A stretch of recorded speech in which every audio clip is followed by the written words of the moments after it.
Hello friends, कैसा सब लोग। तो फ्रेंड्स, आज की वीडियो के अंदर मैं आपको कराऊंगा एक बड़ा ही महत्वपूर्ण टॉपिक। और ये जो टॉपिक होता है ये आपके सीटेट के एग्जाम में पूछा जाता है, आपके मैथ्स के सब्जेक्ट के अंदर। जो आपका पिछली बार ऑनलाइन एग्जाम हुआ था, शायद ही कोई शिफ्ट गई हो जिसमें यहां से क्वेश्चन ना पूछा गया हो। और इससे पहले जब ऑफलाइन एग्जाम होता था तो वहां पर भी यहाँ से क्वेश्चन जरूर देखने को मिल जाता था। जिस टॉपिक की आज मैं बात कर रहा हूं उस टॉपिक का नाम है आपका वेन हिले का ज्यामितीय चिंतन के बारे में आज मैं बात कर रहा हूं। वेन हिले ने जो ज्योमेट्रिकल थिंकिंग आपने दी थी उसके बारे में आज की वीडियो के अंदर मैं बात करूंगा। बहुत सिंपल लैंग्वेज में आपको समझाने वाला हूं। जिस तरीके से बताऊंगा एक ही बारे में आपको समझ में आ जाएगा। और साथ में कुछ क्वेश्चन भी लिए है जो आपके सीटेट के एग्जाम में ऑनलाइन शिफ्ट में पूछे गए थे और आप लोगों को देखकर लगेगा यार इतना आसान टॉपिक है। ठीक है, तो चलिए आज शुरुआत करते हैं वेन हिले के इस टॉपिक की। आज आपका टॉपिक नंबर 7 है। इससे पहले 6 टॉपिक मैं करा चुका हूं, आप लोग जाके देख सकते हो, प्ले लिस्ट में मैंने डाले हुए। ठीक, और वही टॉपिक करा रहा हूं जो आपके एग्जाम में आने ही आने हैं। ठीक, तो चलिए करते हैं वेन हिले के ज्यामितीय चिंतन की स्टार्टिंग। जो बच्चे नए आए वो चैनल को सब्सक्राइब कर लेना और वीडियो को लाइक एंड शेयर बिना कहे यार आप लोग कर दिया करो। चलिए बात करते हैं वेन हिले की। देखिए अब इसकी थ्योरी तो बहुत बड़ी है। ठीक, तो पूरी डिटेल में तो हमको पढ़ने की जरूरत नहीं है, हमको वो चीज पढ़नी है जो हमारे एग्जाम में आनी है। और जो चीज आज की वीडियो के अंदर आपको बता रहा हूं इससे बाहर आपके एग्जाम में नहीं पूछा जाएगा। ठीक, चाहे तो आप लोग क्वेश्चन लगा के देख लेना। देखिए बात करते हैं वेन हिले के ज्योमेट्रिकल थिंकिंग की, ज्योमेट्रिकल रीजनिंग के बारे में, ज्यामितीय चिंतन के बारे में। अब देखिए इन्होंने जो सिद्धांत दिया था, ज्योमेट्रिकल रीजनिंग का सिद्धांत दिया था, जो थ्योरी दी थी, तो इस सिद्धांत में इन्होंने बताया था कि जो बच्चे होते हैं वो ज्योमेट्री को किस प्रकार से सीखते हैं। तो ज्योमेट्री को सीखने का जो तरीका होता है बेसिकली उसी तरीकों को इन्होंने अपने सिद्धांत के अंदर बताया था। अब देखिए चाहे मैं हूं चाहे आप लोग जो वीडियो देख रहे हैं, क्या हमें एक बार में ज्योमेट्री आ गई कि शेप्स क्या होती है, शेप्स की प्रॉपर्टीज क्या होती है, फॉर्मूले क्या क्या होते हैं? नहीं, एकदम नहीं आई। धीरे धीरे करके जैसे हमारी विकास होता गया, जैसे जैसे हम बड़े होते गए वैसे वैसे हमें चीजों का कंसेप्ट पता चलते गए। तो जैसे जैसे हमारा विकास हुआ है वैसे वैसे हमारी जो ज्योमेट्रिकल थिंकिंग है वो भी हमारी बढ़ती गई है। ठीक है, तो ये किस प्रकार बढ़ी है, किस स्टेज के अंदर आपको बच्चे को अंदर कौन सी चीज पता होती है, ये इन्होंने अपने सिद्धांत के अंदर बताया। और कई बार तो मतलब कितनी बार सीटेट के एग्जाम में सिर्फ इतना पूछा गया है कि जो ज्योमेट्रिकल रीजनिंग का जो थ्योरी है वो किसने दी थी? वेन हिले ने इस थ्योरी को दिया था, जिसमें इन्होंने बताया था कि बच्चा ज्योमेट्री को किस प्रकार से सीखता है।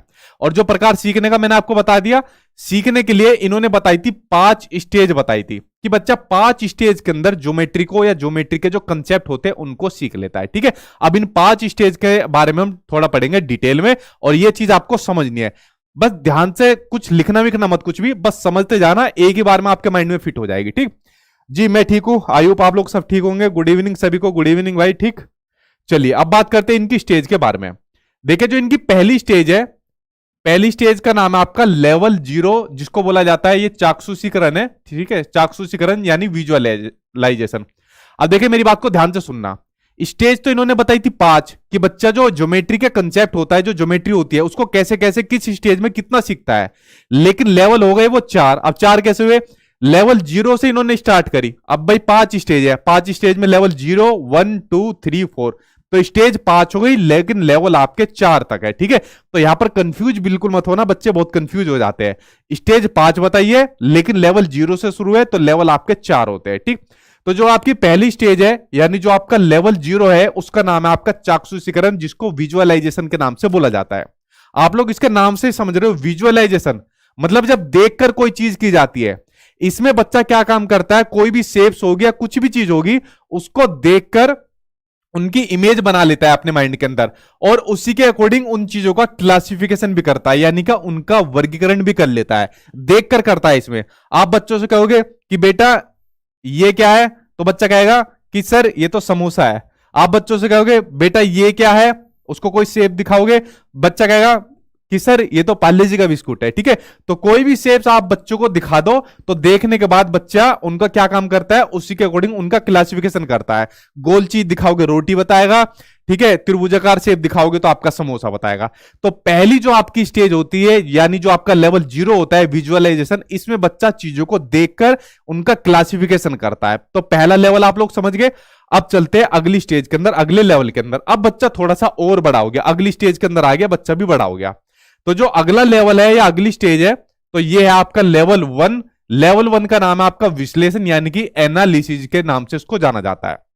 अब इसमें बच्चा जो होता है, जो शेप्स होती है, जो आकृतियां होती है, उनके गुणों के आधार पर वर्गीकरण करता है। अब वहां पर बच्चा देखकर क्लासिफिकेशन करता है, लेकिन यहां पर बच्चा जो शेप्स की जो प्रॉपर्टीज होती है, जो गुण होते हैं, उनके आधार पर वर्गीकरण करता है। अब बच्चों को दो शेप दिखा दी, जैसे मान लीजिए स्क्वायर और रेक्टेंगल दिखा दिया। अब बच्चा यहां पर इनकी प्रॉपर्टीज के आधार पर इनको अलग करेगा कि भाई जो स्क्वायर होता है उसकी तो चारों साइड इक्वल होती है, और जो आपका रेक्टेंगल होता है उसकी आमने सामने की साइड इक्वल होती है। तो यहां पर इनकी प्रॉपर्टीज के बेस पर बच्चा क्या काम कर रहा है, क्लासिफिकेशन कर रहा है, वर्गीकरण कर रहा है। यहां पर बच्चा, जैसे मैं एग्जांपल भी आपको लिया हुआ है, वर्ग और आयत में डिफरेंस करना शुरू कर देता है। क्यों कर देता है? क्योंकि बच्चा इनकी प्रॉपर्टीज के बारे में जान जाता है। ठीक, तो ये आपका हुआ लेवल 1, जिसमें बच्चा एनालिसिस करता है। अब बच्चा थोड़ा और बड़ा हो गया, अगले लेवल के अंदर पहुंच गया।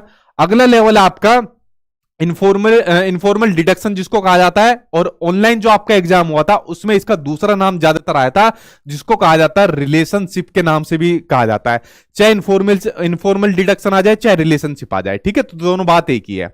अब देखिए इसमें क्या काम करता है बच्चा, जो शेप्स होती है, आकृतियां होती है, उनके बीच में रिलेशन यानी कि संबंध बनाना शुरू कर देता है। लेकिन जो बच्चा आकृतियों के बीच संबंध बनाता है वो उनकी सिमिलरिटी के बेस पर बनाता है। ठीक है, समानताओं के बेस पर उनमें अंतर बनाता है। अब बच्चा अंतर कैसे बनाता है कि यार ये स्क्वायर है, जैसे अगर मैं स्क्वायर की साइड को, इन साइड को थोड़ा और बढ़ा दूं तो ये रेक्टेंगल बन जाएगा। यार जो स्क्वायर और रेक्टेंगल होते हैं, इनके जो एंगल होते हैं, कोण होते हैं, दोनों के आपके 90 डिग्री होते हैं। ठीक है, तो इस आधार पर बच्चा सिमिलरिटीज के बेस पर उनमें संबंध बनाना आपस में शुरू कर देता है। ठीक है, तो ये बात हो गई आपके किसमें, इनफॉर्मल डिडक्शन, या फिर आप लोग इसे रिलेशनशिप के नाम से भी जान सकते हो। यहां तक समझ में आ गया? बेसिकली प्राइमरी में ज्यादातर यही तक यूज किया जाता है। उसके बाद देखते हैं, अब बच्चा थोड़ा और बड़ा हो गया। ठीक, इसमें बच्चा क्या काम करता है, वैसे जो दो आपकी स्टेज बची है ये इतनी एग्जाम में आती नहीं है, बस इनके नाम आते हैं, लेकिन एक बार मोटी मोटी नजर डाल लो।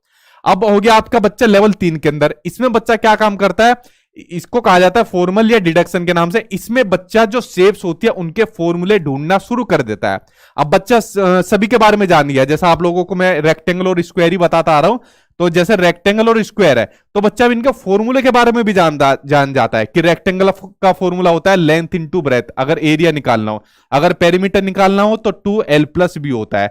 ठीक है, उसी तरीके से इसका निकालना हो तो आपका साइड स्क्वायर होता है, पेरीमीटर का होता है आपका 4a होता है। तो बच्चा यहां पर फॉर्मूले ढूंढने शुरू कर देता है आकृतियों के। जो आपका आखिरी स्टेज है, यानी जो आपका लेवल 4 है, जिसको कहा जाता है आपका दृढ़ता या फिर रिगर या फिर एक्जियोमेटिक। ऑनलाइन एग्जाम में सबसे ज्यादा इस नाम से जाना गया था, एक्जियोमेटिक की। यह आपका सबसे ऊपर का लेवल होता है आपका।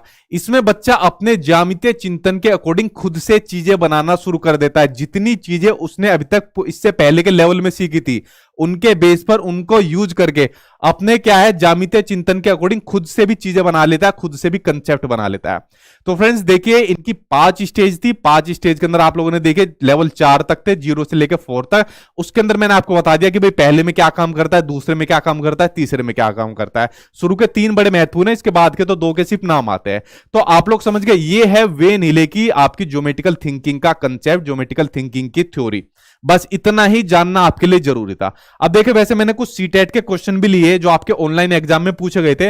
अब आप लोग खुद देखना, इनको आंसर बताने की मुझे लगता नहीं आपको जरूरत पड़ेगी, बिल्कुल चुटकियों में आंसर निकलेंगे। बहुत सिंपल ये टॉपिक है, लेकिन आपके एग्जाम में आता है।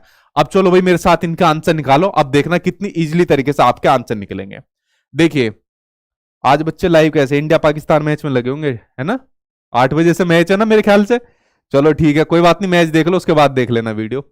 देखिए, पहला क्वेश्चन सामने आपकी स्क्रीन पर आ गया कि निम्नलिखित में से किसका नाम ज्यामितीय विकास के एक मॉडल से जुड़ा है जो बच्चों की ज्यामितीय तर्क के स्तरों का वर्णन करता है। बिल्कुल सिंपल बात पूछ रहा है।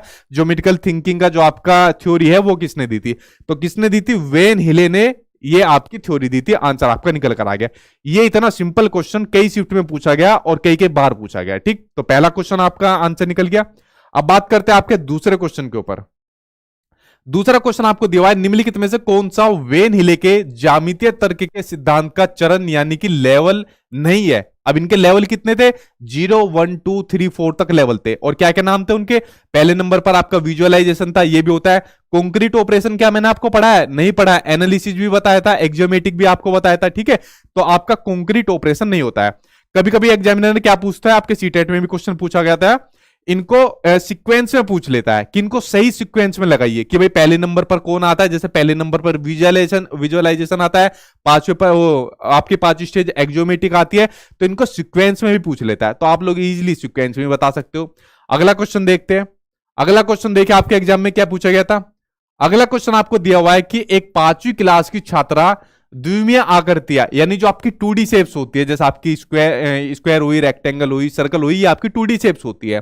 तो 2D शेप्स का उनके गुणों के आधार पर श्रेणियों में वर्गीकरण कर पाती है। तो ज्यामितीय विकास के वेनिले सिद्धांत के अनुसार वह छात्र ज्यामितीय विवेचन के किस लेवल पर, आपके स्तर पर वो आपकी है। ठीक है, 2D शेप के बारे में उनके गुणों के आधार पर वर्गीकरण कर पाती है। जैसे मैंने आपको शुरू में ही बताया था, रेक्टेंगल और स्क्वायर, इनके गुणों पर आधार पर इनका वर्गीकरण कर दिया कि भाई इसमें तो आमने सामने की साइड इक्वल होती है, इसमें सभी साइड इक्वल होती है। तो कौन सा लेवल था आपका? वो लेवल था आपका एनालिसिस था। ठीक, आंसर आपका क्या हो जाएगा? फर्स्ट आंसर आपका सही हो जाएगा। अगले को ऊपर बात करते हैं। अगला क्वेश्चन देखिए क्या दिया हुआ है। अगला क्वेश्चन वेन हिले से जुड़ा हुआ, जो आपके एग्जाम में आया कि वेन हिले के सिद्धांत के अनुसार जो ज्यामितीय चिंतन था उसके बारे में सही स्टेटमेंट कौन सा है। अब देखिए कितना सिंपल पूछा है। पहला है visualisation is the most basic level, कि विजुअलाइजेशन सबसे बेसिक लेवल है। बिल्कुल सही बात है। जो पहला ही लेवल था वही क्या था? आपका विजुअलाइजेशन था, जिसमें बच्चा देखकर क्लासिफिकेशन करता है चीजों का। ठीक है, तो आपका पहला बिल्कुल सही है। अगला है जो डिडक्शन लेवल है, comes before analysis level. Analysis level से पहले डिडक्शन लेवल आता है। बिल्कुल गलत। बताओ कमेंट बॉक्स में क्या आता है, अभी शुरुआत में आपको बताया था। अगला है relationship level come after analysis. बिल्कुल सही बात है। रिलेशनशिप लेवल कब आता है? आपके एनालिसिस लेवल के बाद आता है। तो ए और सी आपका आंसर सही है। ए और सी आंसर आपका सही है। ठीक, तो इस तरीके से आप लोग इसका आंसर निकाल सकते हो। आप लोग देख रहे हो, ये क्वेश्चन सभी आपके ऑनलाइन पेपर में पूछे गए थे, जो पिछली बार ऑनलाइन हुआ था, और जो ऑफलाइन में भी पूछा जाता था वो भी इसी तरीके का होता था। तो बहुत सिंपल आपकी वेन हिले की जो ज्योमेट्रिकल थिंकिंग है। तो अगले क्वेश्चन की ओर देख लेते हैं। एक समस्या को देखकर एक बच्चा उसे त्रिभुज कहता है, ट्रायंगल कहता है। तो वेन हिले के ज्यामितीय विकास के सिद्धांत के अनुसार वह बच्चा ज्यामितीय विवेचन के किस लेवल पर है। अब बच्चों को हमने क्या दिखाई? एक शेप दिखा दी कि बेटा ये क्या है, तो बच्चे ने कहा कि ये तो समोसा है, तो इसको देखकर समोसा कह दिया। अगर बच्चों को शेप दिखाई कि बेटा ये क्या शेप है, बच्चे ने कहा कि सर ये तो रोटी है। ठीक है, और कोई शेप दिखाई, ये क्या है, बच्चे ने कहा ये तो बिस्कुट है। अभी मैंने शुरुआत में बताया कि जब बच्चा चीजों को देखकर, यहां पर क्या काम कर रहा है? समोसे को देखकर। जब बच्चा चीजों को देखकर उनका क्लासिफिकेशन कर पाए, ठीक है, उनके नाम जान पाए, तो ये होता है आपका विजुअलाइजेशन के अंदर पहली स्टेज के अंदर, यानी कि लेवल 0 के अंदर आपका होता है। ठीक, आंसर आपका निकल कर आ गया। चलिए अगले देखते हैं। अब आपका लास्ट क्वेश्चन, उसके बाद आपका कोई क्वेश्चन हो तो आप लोग क्वेश्चन पूछ लेना। आज की वीडियो बड़ी छोटी थी, मैंने तो क्वेश्चन भी ले दिए ताकि आपकी प्रैक्टिस भी हो जाए। अगला क्वेश्चन आपको दिया हुआ है कि निम्नलिखित में से कौन सा वेन हिले द्वारा दिए गए ज्यामितीय विवेचन के लेवल की विशेषता का लक्षण नहीं है। जो इन्होंने लेवल बताए थे, इनकी विशेषताओं का लक्षण कौन सा नहीं है। पहला है एक्सपीरियंस डिपेंडेंट। देखिए अनुभव आश्रित, ये तो बिल्कुल होती है इसकी विशेषता। जैसे जैसे बच्चे का विकास होता जाता है, ठीक है, वैसे वैसे बच्चे के अनुभव भी बढ़ते जाते हैं। विजुअलाइजेशन पर वो चीजों को देखकर करता है, उसके बाद प्रॉपर्टीज के आधार पर करता है, उसके बाद रिलेशन बनाता है। तो जैसे जैसे बच्चे का अनुभव बढ़ता जाता है वैसे वैसे ज्योमेट्रिकल थिंकिंग को समझता जाता है। तो अनुभव तो बड़ा महत्वपूर्ण फैक्टर होता है। ठीक, ये तो बिल्कुल सही है। विकासात्मक, ये भी सही है। जैसे जैसे बच्चे का विकास होता जाएगा वैसे वैसे ज्योमेट्रिकल जो कंसेप्ट होते हैं उनको सीखता जाएगा। अगला होता है अनुक्रमिक, यानी सीक्वेंस में। बिल्कुल सही बात है। जो ज्योमेट्रिकल थिंकिंग के जो आपके कंसेप्ट दिए थे वेन हिले ने, वो एक सीक्वेंस के अंदर है। ये नहीं है कि विजुअलाइजेशन के बाद सीधा एक्सोमेट्रिक आपका आ जाएगा। ठीक है, तो आपके बिल्कुल क्या है? सीक्वेंस है आपके। तो ये भी बिल्कुल सही बात है। तो बचा ही क्या? एज डिपेंडेंट आपके नहीं होते। आपके पहले, दूसरे, तीसरे सही है। ये आपका फोर्थ आंसर ही सही हो जाएगा, क्योंकि इसमें पूछा है कौन सा नहीं है। तो फ्रेंड्स, ये आपकी वेन हिले की थ्योरी थी। आप लोगों ने देखा कितना सिंपल तरीके से मैंने आपको बताया। और जो शुरुआत में मैंने आपको वेन हिले की थ्योरी पढ़ाई है जितना सिंपल वे में, आई थिंक आपको कहीं भी देखने को नहीं मिलेगी। तो यही चीज आपके एग्जाम में आनी है। मैंने आपको क्वेश्चन भी करा के दिखा दिए कि क्वेश्चन भी कितने सिंपल आते हैं। तो फ्रेंड्स, आज आपका टॉपिक खत्म हो गया। जल्दी मिलता हूं आपको नेक्स्ट टॉपिक के अंदर, और कल आपको ठीक मिलता हूं 8 PM आपको आपकी क्लास के अंदर। बाकी आपका कोई क्वेश्चन हो तो आप लोग क्वेश्चन पूछ सकते हो, और वीडियो पसंद आए तो